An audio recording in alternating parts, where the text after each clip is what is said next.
नमस्कार शेतकरी मित्रांनो, हवामान आणि परिसर चॅनलवर आपलं स्वागत आहे।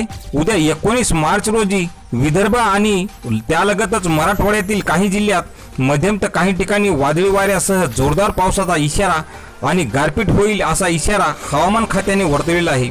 पाहुयात या संबंधित सविस्तर माहिती। हवामान विभागाने पुढील 24 तासात विदर्भासाठी ऑरेंज अलर्ट दिला असून यामधील प्रामुख्याने वर्धा, नागपूर, भंडारा, गोंदिया, यवतमाळ, चंद्रपूर आणि गडचिरोली या जिल्ह्यांमध्ये विजांच्या कडकडाटासह पावसाचा इशारा देण्यात आलेला आहे।